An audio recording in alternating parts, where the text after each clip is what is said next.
Hi everybody, I'm Margot True. I'm the food editor here at Sunset Magazine in Oakland, California. And today I'm in the kitchen with my friends, my dear friend Kathy, Brennan and Caroline Campion from our days at Suburb Magazine in New York. And they are visiting us in California to talk about this fabulous new book that they've published called The Dinner Plan.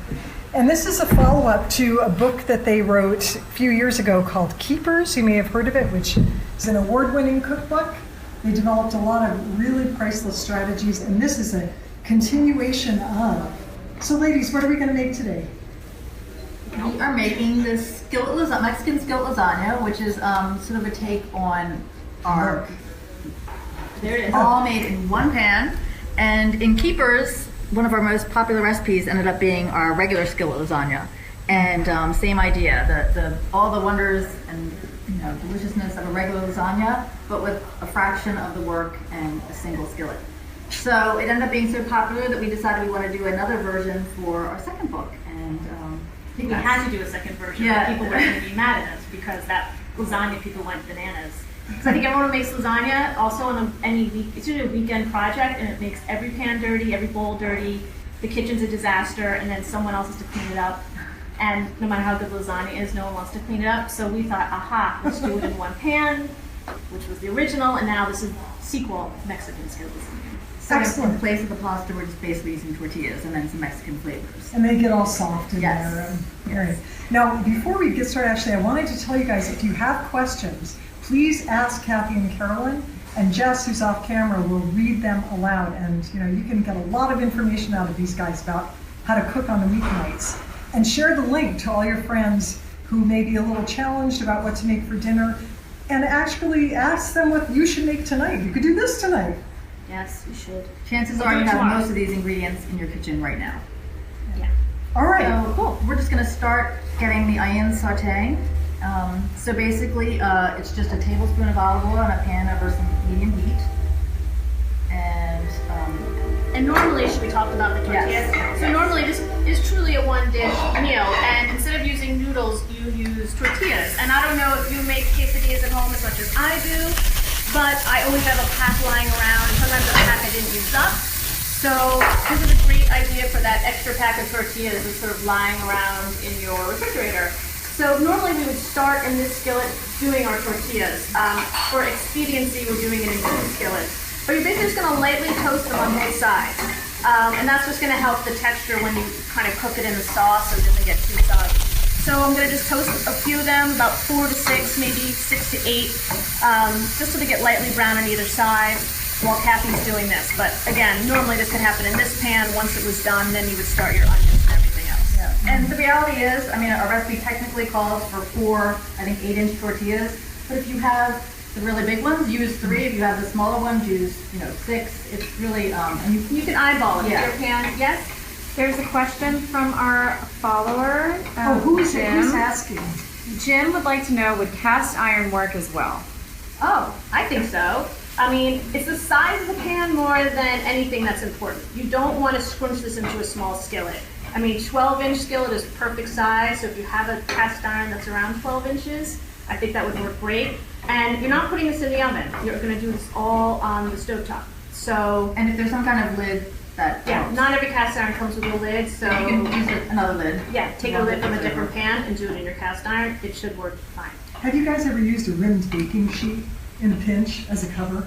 Yeah, Oh, yeah. totally. I think I've used lots of things Whatever. in a pinch when I can't buy things. You're all about it in a pinch. Yeah, Oh, yeah. really scrappy. Whatever I can grab goes on top. And maybe it doesn't even fit. Maybe it's kind of like caterwaults, but whatever. Yeah. Yeah. But you do want a little depth because again, there's all of this is going in there, so you don't want it overflow. And there's simmering and there's bubbling and there's Yeah. So you just sort of flip this when it feels like it's getting a little toasty. You can use tongs.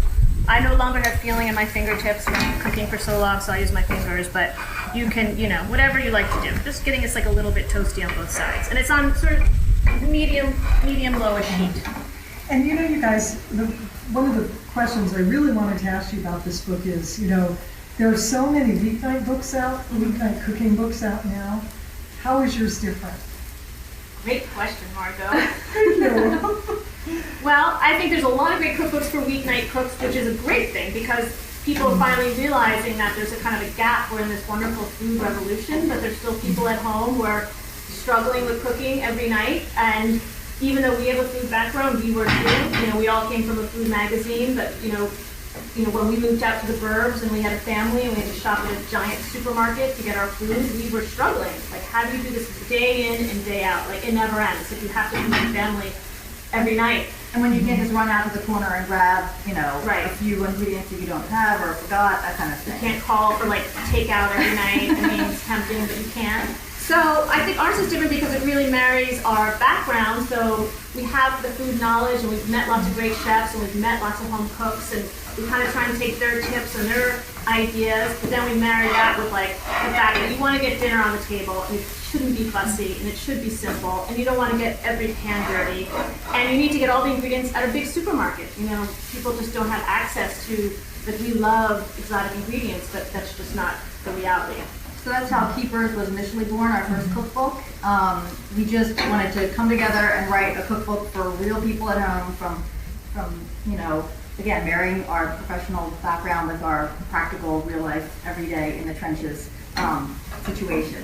So Keepers was all about weeknight recipes for busy people, very practical, crowd-pleasing, accessible, with ingredients that you're not going to have to mail order, that kind of thing. No kumquats. No kumquats or pomegranate molasses or za'atar, that kind of thing.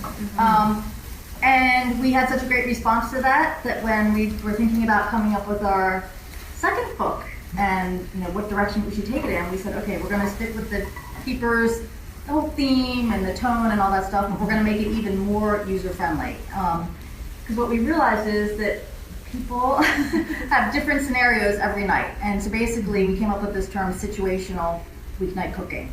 So what she's dealing with on a Monday is not necessarily what you're dealing with, or what I'm dealing with, or what you're dealing with. Maybe you need to make a dish ahead of time on the weekend or in the morning, or maybe she has one kid at soccer coming home at 6, another coming home from band practice at 7, and a spouse or partner that's coming People are home. ping-ponging, like someone's going to pick up a kid and someone's going to drop off a kid, and you might try to get to like a town council meeting that's at 7:30, and everyone's in moving pieces, and you just, for better or for worse, you just can't tether your entire family to the dinner table at 6 o'clock. Yeah, so one of the strategies, you guys have broken down this book into 5 different strategies, and one of them is staggered cooking, right? Yeah, Which is so what we you're have, talking about. yes. We came up with these 5 strategies that we feel like sort of hit what most people face on any given weeknight. And they are make ahead, extra fast. pantry, so using ingredients that you're likely to have on hand. And when we say pantry, we mean the traditional Both, yes. pantry where your pasta and beans and all that is, but also your freezer is sort of a pantry as well. You can have bacon and meat and all kinds of great things in your freezer. And so it's like your larder, your sort of the grand pantry. Did we forget a category? One dish. Who doesn't like the one dish? And this So is the it's one nice. dish. This can only deal with the one pan, but you're still going to get a delicious meal. And so every recipe in the book is tagged with 1, if not 3, 2, 3, 4, or all 5 of those categories. So for instance, So you see the tabs on the you side. see these tabs. So this one, the stir-fried spicy or not asparagus, is both staggered and extra fast. And how do you guys define extra fast? Basically 30 minutes or less, give or take. We're not too you don't stick too much to We know exact some people times. take longer to chop their onion and actually kind of like get into the process a little bit more. So we don't want anyone to ever feel like, this says it's going to be 23 minutes and I'm already at minute 21. We don't want, cooking should never feel that frantic. So we say extra fast to the 30-minute ballpark. Yeah. If you're a fast chopper, it'll be a little bit faster for you. So basically, to get back to why this is different, I feel like just being able to use the book in a way that works for you, depending on your night and what you have in the kitchen and your time frame and your family's time frame, or your roommates, whatever it may be. You can literally go to this, and if you want to make chicken, you can go to the chicken section and figure out what scenario works best for you that night. Yeah, it's brilliant. And I also really love all the layers that are in this cookbook. You have all these sidebars and all these tips. And like, for instance, Kathy has part Japanese heritage and Caroline is part Belgian. Yep. And so you bring those influences into your cooking too. Yeah. And I suspect, Kathy, that you were behind one of my favorite sidebars, which is this Next Step Asian ingredients. These are the things in your grocery store, everybody's grocery store, that you may not know about because you didn't grow up with a family member who is from an Asian country. So you can find these anywhere. What would you say is, what do you want to tell people about here? Well, the idea with that is that and this has changed a lot since our first book. Right. So our first book came out in 2013, but we worked on it 2011, 2012, and we probably couldn't have had that section in that book because some of these weren't readily available in a typical supermarket. So it's amazing the evolution that's happened so quickly from then to now that these are, in my giant mega supermarket, shout out to ShopRite in Chester, New Jersey, they have most of these things. And if not, they're probably somewhere close by. So but a lot of people are still very nervous and scared to use them. They'll see them, but they'll be like, they don't know what to do with it. Exactly, or they don't know how to shop for the good one. And I really appreciated, Kathy, your little hint as how to shop for soy sauce. It never even occurred to me. Look for soybeans as the first ingredient, right? Yeah. Yeah, and the reality is, even if you just have a few of those in your pantry, you can really take your cooking in a whole new direction. But we're also very careful. We don't want you to buy the big jar of hoisin sauce and only use it in one recipe. So we really were careful about trying to then, if we introduce a new ingredient, try to use it in different recipes. There's nothing worse than spending money on an ingredient and having it languish. I would say between our first cookbook and this cookbook, you will use all of those ingredients multiple times. So just to touch base on the recipe, so we just sauteed the onions and garlic until they were softened, about 6 minutes or so, and then we raised the heat to high and we browned the ground beef, which just took a few minutes. And now we're just going to add in the Mexican spices. So it's some cumin, it is some chili powder, and then some cayenne, and we will also add some salt and pepper. And I would say if your family likes heat, and some families actually do, and kids included, you can play with those spices. You can up the heat quotient. This is very mild right now. Oh my gosh, peppermill is like, Sorry. that's all right. I gave you the shit. This is like real life, this is how it works in our kitchens all the time. Things flying and people screaming and just the flavors according to you, and I think we have a question. I have a question from Jackie, who would like to know how you feel about using ground meat like turkey and beef in your recipes, which has a higher fat content versus a lower fat content, and what results you would get. Excellent question, Jackie. So we are using ground beef for this. Now, a lot of people are nervous about fat, so they might tend to buy a ground beef, say, that's super lean. But we would encourage you to have some fat in there, because truly, that's where all the flavor is. You don't need that much. If I personally was going to use ground beef, I would go for 85% lean. I do feel like the flavor is worth it. And turkey as well. Like, it used to be you could only find super lean turkey, which is basically just dry. Yeah. It's not going to be good. What's the point? So now I'm finding at places like Trader Joe's, you can find dark meat ground turkey, but you can also ask your butcher. Like, if you have a good butcher, say, can you grind this for me, or can you add some dark meat to it? You can tell the difference, I think, right away when there's a little bit of that fat in there. Yeah. So Kathy, what kind of tomatoes were you using? So we're basically just using canned fresh tomatoes, and we like to use the can to add the water in, because basically there's always that residual tomato goodness on the sides of the can, and this way. And I have to give credit. I think this might be a Lydia Bastiani trick. I don't remember where I first heard this, but it's so good. Whoever came up with this. I think this is like a mom. It's an old Italian grandma. Anybody. So whoever you don't want to come up waste with it, but it's a good trick. Yeah, and then it's just about a third of the can of water in there, just to keep the sauce, loosen it up a little bit. And then from here, we are going to bring the mixture to a simmer, and then we're going to add in the tortilla pasta. So All right. tortilla noodles. Yes, the tortilla noodles. It's already smelling so good, guys. If I were one of your kids, I would be like banging on the table right now. Yes. Hear what Margot said? All kids should eat this. All kids should eat this, kids. Eat whatever your mother makes you. That's the moral of the story. That's right. Oh, actually, I also wanted to ask you guys, how do you feel about meal kits? That's a tricky one. We actually just had that conversation the other day. I have friends who've been doing some of the more popular ones. I have to be honest, I've never actually done one, so I can't speak from personal experience. But I found that it's a really good way maybe to start when you have you're just not having the time or the confidence or the skills, because it's a really good starter set for figuring out how to do things. But then a lot of people just end up kind of fading away from it. They kind of, it's hard to sort of, I feel like with home cooking like this, from a, you want to be able to just sort of whip things up on your own and not rely on, my other issue, I guess, is the packaging involved. Like you could, it's all these little packages and things. So, that are being mailed across the country when they're literally down the street from you at your grocery store. But I see the value in maybe once or twice a week just to kind of get you over that hump, for sure. But eventually, once you start getting those basic skills of, sauteing and chopping and all these other things, I don't know if you would need it anymore. It's almost just as fast to make it yourself as it is to follow the directions for the meal kit. Once you know how to brown onions, and, just do what you guys are doing. The only difference really is that you're opening a bunch of packages. Yes. I mean, that whole part of the appeal is that you can go on this website and there are lists and lists and lists of dishes that you can choose from. If you're gluten-free, you go to the gluten-free section and look, oh my gosh, look at all these choices. And then you just pick one and it arrives at your doorstep. That's true, and you don't have to kind of think about what to eat as much. Right. But again, it's pros and cons for sure. Yeah. I'm cutting the tortilla. Do you know if we want to? So these are your tortilla noodles. Basically, so they're all sort of lightly toasted, and then with really nice kitchen shears, and I feel like every kitchen should have a couple of pairs of kitchen shears. You're just cutting them. You could just in a stack do them all at once. And you want to get these sort of like longish strips like this. And honestly, they don't have to be all the same exact width. This is meant to be somewhat rustic, but not too thick, because you want to be able to push them down into the sauce. And I did a few more than the recipe called for. I think I did 6 instead of 4, so we'll see if we can get them all in the pan.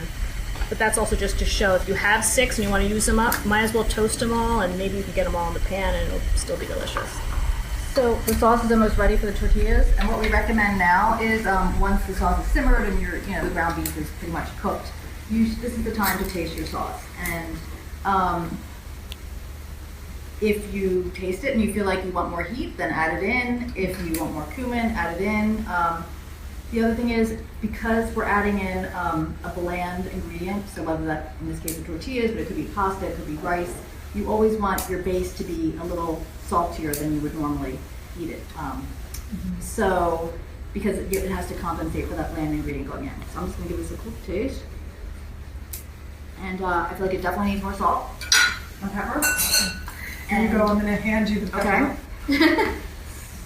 Flying pepper. And when people talk about seasoning to taste, and this is a point we made in our first book, and I think we broached again in the second book, everybody is so different. I mean, honestly, I will put something on the table I think is seasoned perfectly, and the first thing my husband does before even tasting it is reach for the salt.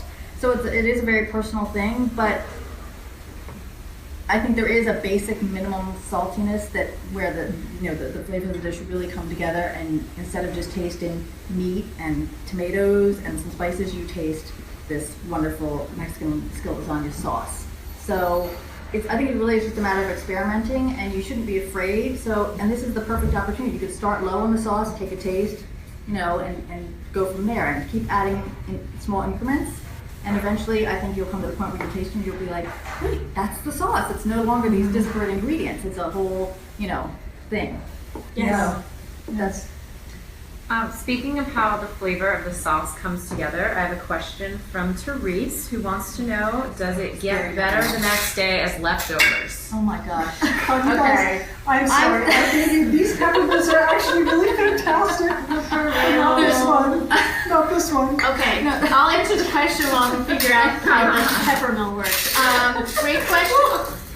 Okay. I'm so glad I answered you. Yes, Therese, it does taste better. Even better, the longer it sits, like any traditional lasagna, the better it tastes. Even the next day, I've been known to give this for lunch to my husband to take to work with him. And I feel like you can just nuke it a little bit and it will just be yum yum. But even, again, back to our staggered meal, it's this great thing to have on the back of the stove. So if someone's coming home at 5:30, 6:30, 8 o'clock, they literally can just kind of go right in there, scoop out how much they'd like, and they don't even have to reheat it because it just, the flavors start melding and it thickens up and it's easier to slice into. So, for sure. And so just so you know, this recipe is a staggered recipe, which means, just as Caroline said, it's a one dish, obviously, and it's also pantry. So my pantry, Do you want me to switch with you so I can put yes, the noodles in? but I'm just turning it up a little bit. Just don't throw any peppercorns at me, Margot. I promise. Just to, so that we're on the same page, that our pantry is what you think of as pantry. In the back of the book, and Margaret, I don't know if you can page to the back. No, There is a list of every ingredient. That's this recipes by category. That was Okay. another way to show you which recipe fits which category. But if you flip one more page, One I more believe, page. All right. we have every ingredient listed that we consider a pantry Oh, ingredient. right. So the reality is, it looks a little long, but the reality is, you probably have 80% of those in your cupboard and or fridge freezer right now. Like So once money in the bank. Exactly. Once you have those ingredients on hand, you can make any recipe in the book that is tagged pantry. So Mexican Skillet Lasagna is one of those. And now we have to be totally honest here. In our head note, we say that this can be made in a busy weeknight in a single skillet in about 30 minutes. But there's no extra fast on this, so this could be a typo. But it basically is an extra fast recipe too. We'll have to look into that. Yeah, we did. Yeah, we're sorry. This might be extra spicy because of all the peppercorns that fell into it. I think you have a question. Yes, we have a question from Jim again. He wants to know if you could add vegetables to this dish to increase fiber, and if so, what do you think about adding green peas? Ooh. Before you answer, I'm just going to show what. Yes. That's a great question. But okay, so I just did half of the tortilla strips, and I sort of tried to push them gently with my wooden spoon right under the beef, so there's sort of a layer underneath. And then I'm going to take our shredded cheddar cheese, and I'm going to put that all. And you can't over do the this top. right or wrong. As long as they're sort of evenly distributed, don't worry. The strips don't have to be laid perfectly or anything like that. It'll all sort of come together in a magical fashion. It's about half the cheese, and then the rest of your sort of tortilla chips will kind of go right on top of there. Oh, yum. Yeah. That is just looking so great. You were So, talking about. his question. Oh, you. You didn't answer it. Jim's Oh, question vegetables. about Sorry, vegetables. yes, of course. I don't know, to be honest. I mean, you could put peas in it. Really, we are all about like doing what works for you and what you like, and substituting. We're big fans of substituting, using what you have. I don't know if peas would be my first choice. I might do some spinach, maybe. Spinach would or be nice. Corn would be Mushrooms? great. Mushrooms. Mushrooms. Yeah. Whatever really kind of knocks your socks off. And then we cover it, right? We have a cover? Do we have a Yep, cover? we are covering the pan, and then it gently simmers until the sauce is thickened slightly, so about 8 minutes. So that's what it looks like before the cover goes on, minus the whole peppercorns. Yes. Yeah, they're all hanging out That's over here. okay. It's all right. And this is 8 minutes, is that right? About 8 minutes. Yep. Oh, excellent. So it's just simmering and sort of melding together and thickening up. So good. Well, you guys are now so good at creating fast recipes that are really delicious and fun, and give people strategies they can take over to cooking other recipes. How do you size up a recipe? Say you're roaming the web, and there's this really tantalizing photo, and the recipe promises that it's 30 minutes or less. How do you go for the short recipe? A lot of people go for the super short recipe. Mm-hmm. What's your feeling about that? Like, is the length of the text, is that meant to be a friend or maybe not? I mean, I eyeball probably a couple of things. The ingredient list right away, like how long is that ingredient list? If I have to turn the page to read more ingredients or more steps, to me that's a red flag. I don't want to have to turn, and I think it's for most people. They want everything on one page, so we try to do that. But I start looking then in the steps, and I think how much chopping is involved, how many bowls. If it's like start something in one bowl and then get another bowl and then you have a third bowl, and meanwhile something's in a skillet, then I'm like red flag, because then I feel like you're starting to get down a road of a project. Yeah. And I think it's tempting as a food writer to do that because you want people to feel like, just if you add one more sauce or one more touch or one more garnish, it's going to be like, whoa. But the fact of the matter is, you can't do that on a Tuesday night. It's just madness. I think that was one of the nice things about working together as a team on our books is that we really police each other. So if she gives me a recipe or I give her a recipe, we're the sort of, it has to pass us first. So I will say, Carolyn, I don't know this ingredient, I can't get that at my grocery store. Or she might say to me, oh, we're calling for a bowl here. Do we really need to use another bowl? Can we figure out a way to condense and consolidate? We've had debates too, which are the chopped liver debate of 2017. So do tell. We can put this out to the viewers. So we have a really good recipe for a 1 skillet chicken with rice and peas It's fantastic and easy, just like this. And Kathy had 2 versions she developed. One which is just plain Jane, but delicious. And then the dirty version, which has liver. Well, because dirty rice is, the reason it's called dirty is it's because the liver goes in it. But it's one of those things like anchovies in the Caesar salad dressing. So people who don't like anchovies love Caesar salad dressing. They might not even know the anchovies are in there. And I feel like it's the same theory, behind the whole dirty rice. So I thought, and we do that a lot in the book. We have 3 ways to make a frittata, 3 Savory tarts. Because our idea is once you can make one thing like our basic skillet lasagna, you can take it in other directions without too much extra thought or effort. Question. Yeah, so speaking of the versatility of your recipes, Jennifer loves your book and this recipe. She would like you to talk a little bit more about how you've got some great meatless dishes in the cookbook. She has so many vegetarian friends and loves that this book covers it all. Yeah, there you go. Remind ourselves what's such I feel like so many people are going, if not completely meatless, they're just at least pivoting to somewhat meatless. So we had to respond to that because, you're not eating beef and pork every single night. I mean, you're just, and we also talk a lot about proportions. We have actually a page in here called that. And, just sort of rethinking proportions. So sometimes if we have a Thai beef salad, just up the salad and a little bit of beef, or the beef's on the side. So the vegetarian or leading vegetarian members of your family can have the delicious salad and the citrus soy vinaigrette and all the yummy toppings that go with it, and just skip the grilled beef, versus the carnivore can still have the grilled beef. Right. And it's also a nice way to keep it more price conscious. You still get meat, but you don't have to buy a big piece of steak. Right. But we do have a meatless section. Yeah, we specifically had eggs, rice, and meatless section, which we had in Keepers and was really popular. So again, we tried to keep what worked with Keepers and then sort of, fix some things that maybe didn't work as well.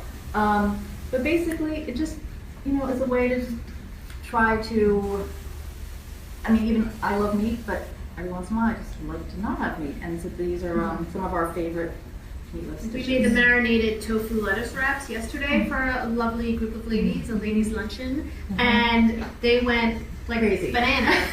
And it was so super simple. It's just marinated firm tofu, you bake it, and you just can eat it like that. You can pick at it, but what we did is we had these beautiful sort of like bib lettuce leaves and a spicy sriracha mayo, and you just layer it in there. If you want, you can toast a few sesame seeds, which just makes it look super pretty.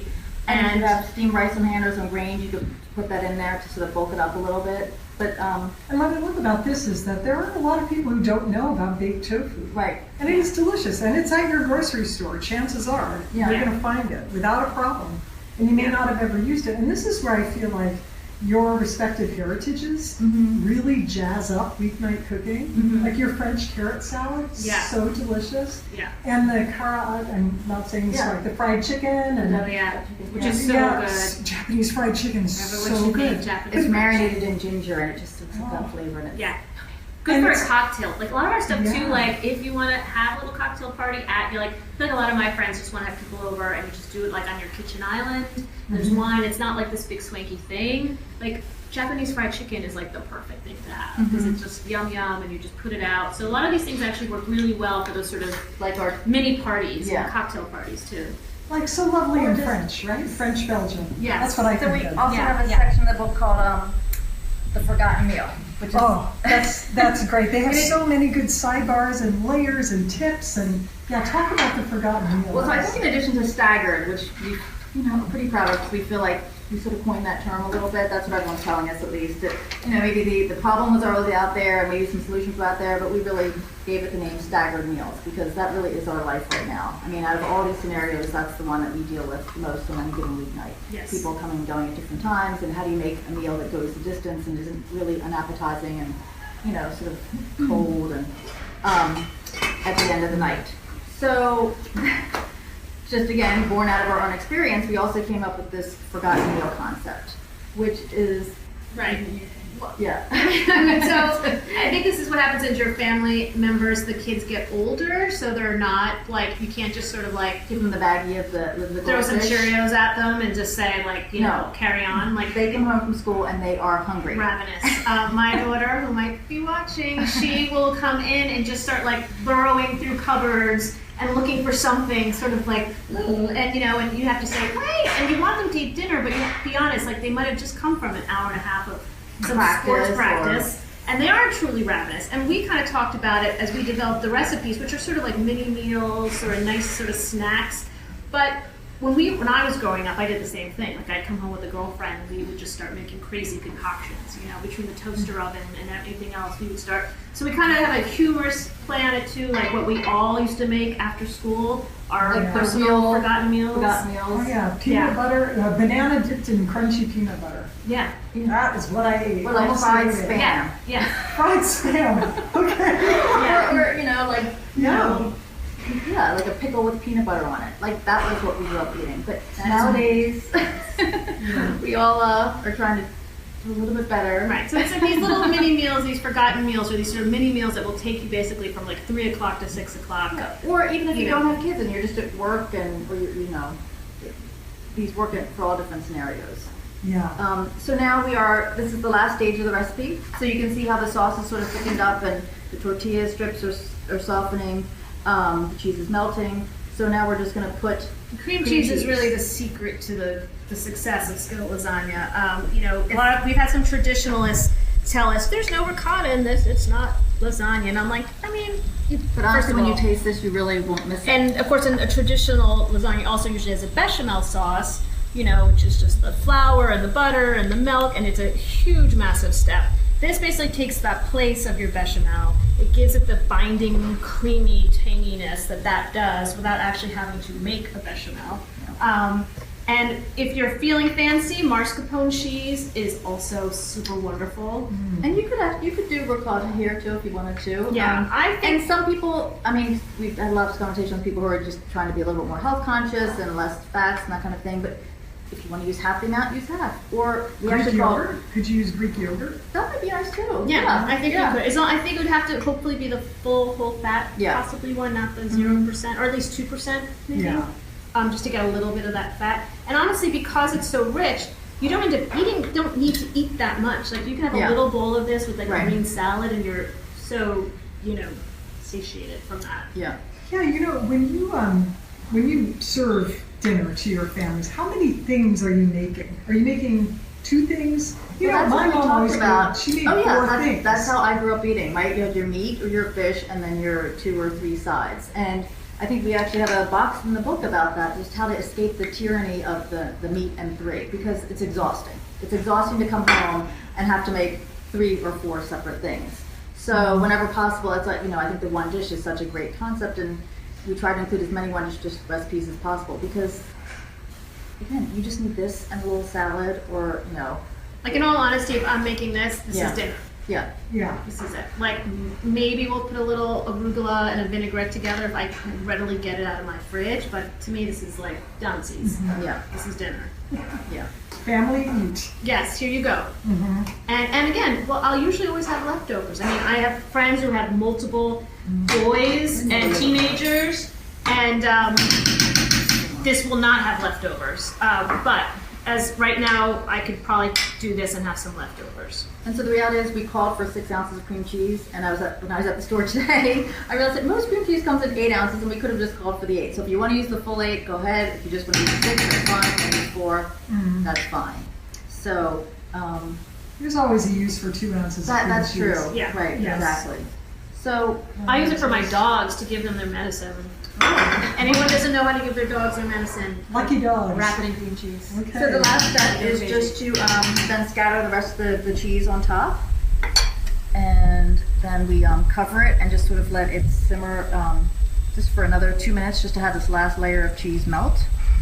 And then, while it's not totally essential, what sort of helps with the serving, it just helps to let the lasagna sit off the heat to let it set up a little bit. So when you scoop it out, as with the traditional lasagna, it just doesn't all ooze out. So this is just another 2 minutes. 2 minutes with the heat on, and then we'll just turn it off and let it sit for a couple minutes, and then we will scoop into it. And I think we have another question. Yes, we do. So earlier you talked about the forgotten meal section of the cookbook. Yes. Therese would like to know if you have a dessert section in the cookbook. Well, forgotten meal, I would say, is our dessert section. We did not have one for the first book, and a lot of people asked why not. And we thought, well, honestly, Who makes dessert on a weeknight? Yeah, it's, I mean, cooking, you know, right? yeah, or like We you always pull have out the thing of ice cream and The jimmies on top. Right. But there seemed to be some demand for a few sweets, so we thought, okay, that's We what did a forgotten couple, meal. not Yeah. too many. I mean, We have it's our dark chocolate banana bread, which Yep. was years of testing behind that, and I feel like we've got it down.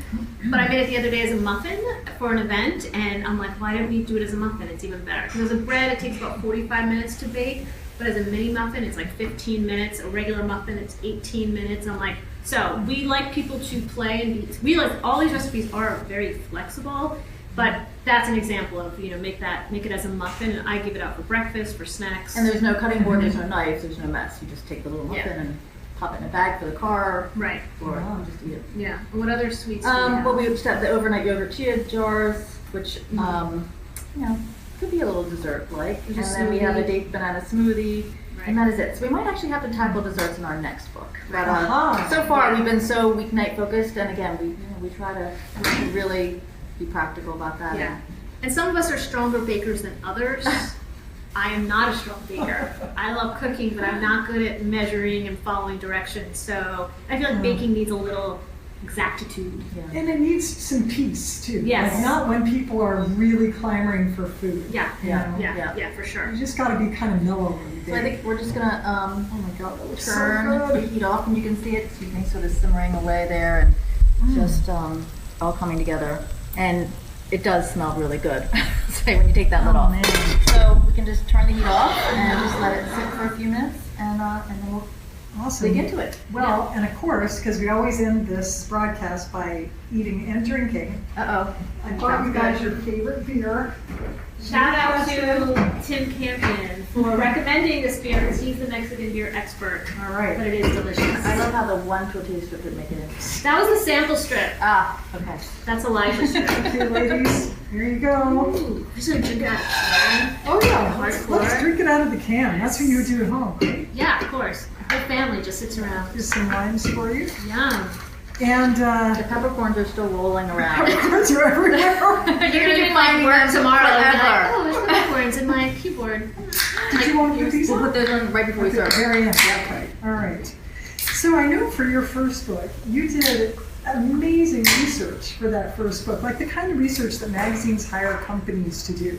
How did you do it? What kinds of questions did you ask? I think the thing is, even despite our experience, that we really wanted to make this a cookbook that really worked for people, like a very hard-working cookbook. And so we basically invited friends to our homes. We did Survey Monkeys, asking all kinds of questions.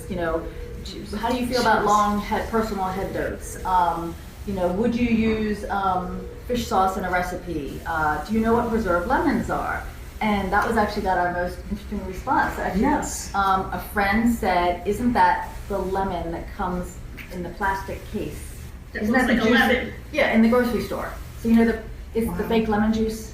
That's what they thought preserved lemon was, which it was fair enough. Fair enough. Who knew? Yeah. So I think it was really just taking off our professional, cooking school and restaurant backgrounds and Both these guys had worked in restaurants, and I just have to interject at Suburb, where we all worked. The recipes would sometimes begin with the words, build a spit.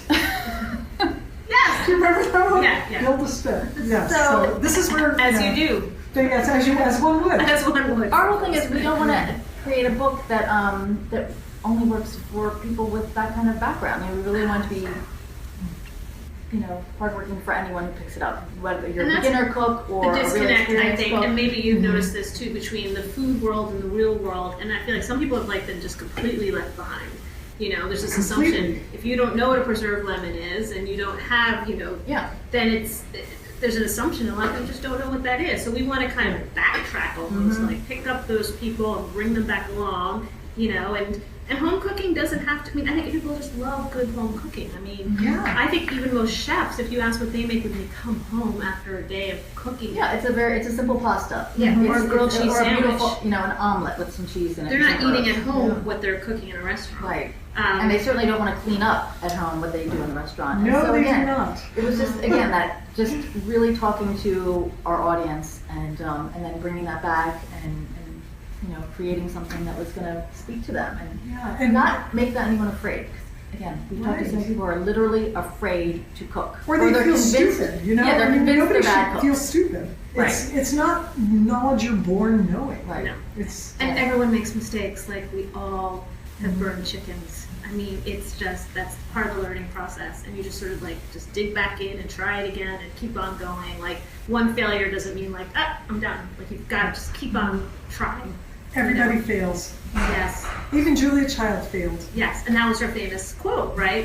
What was the quote again? We had it in the first book. It's like, never say you're sorry, but like something like that, basically. The courage of your own convictions, and the other one was like, just basically keep on trucking. Like Julia Child speak, whatever that would be. Like, just keep going and don't worry about it. And, Yeah.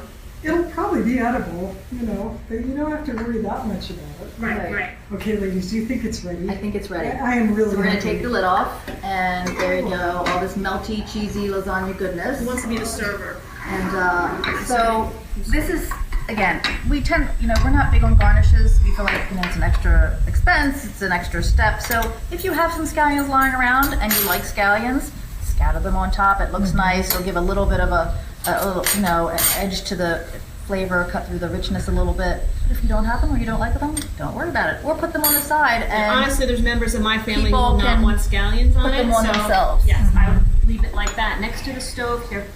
Thank you. And whoever wanted the scallions could then garnish it. Yes. And so the way to serve this, again, if you can wait about 5 to 10 minutes, it'll be much easier. But if you can't, that works too. I don't know how anyone could. Oh, really? Torture. I know. Yeah. So it's just very free form. You need a big scoop for somebody, you want a little scoop, but basically it's just cutting into it and then sort of just making sure you get to the bottom and just cut through all the layers. And you can do that with a knife if it's easier. And then scooping it out. And so hopefully you can see it's not layered like a traditional lasagna, but there are a melty piece and it's Yum. so there we go. Because really, there's not that much difference between a tortilla and No, a pasta. it's the same So basic basically, when we were ingredients. thinking about it and figuring how we would do it, that's what we came up to. Like, it's kind of the same thing, And there definitely was some trial and error. Like, we did it, untoasted, toasted, whole wheat ones, which I would not recommend using a whole wheat tortilla. That was no bueno. No bueno.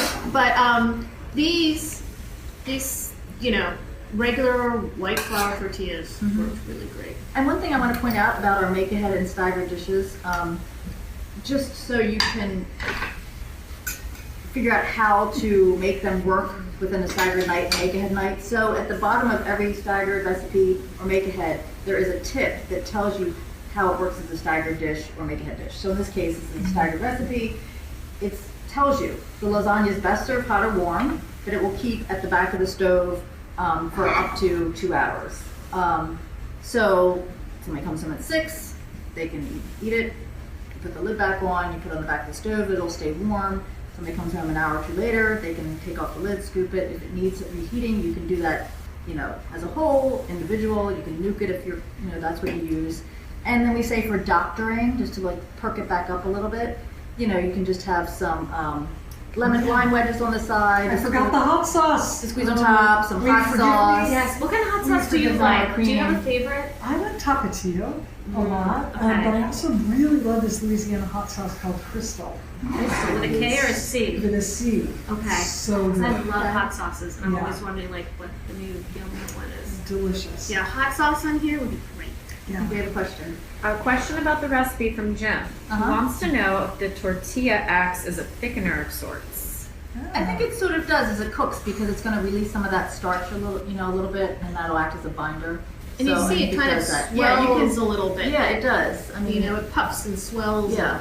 It's absorbing sauce, but it's also releasing. But it starts to look like a noodle, basically. And one Yeah. thing I want to point out is too, just using your intuition when you cook. because, okay, so our recipe says try to find not 85% lean meat. I went to the grocery store today and I actually could not find that. So I got an 80-20 and some are 90-10. So let's say you saute your meat and a lot of fat comes out and you're looking at it and you're like, that looks like a lot of fat. Maybe I don't want to eat all of that. We don't say it in our recipe because that's not the kind of beef we used, but just follow your intuition and just take a spoon and spoon some of that out. But conversely, if it feels really dry, just add a little bit more oil.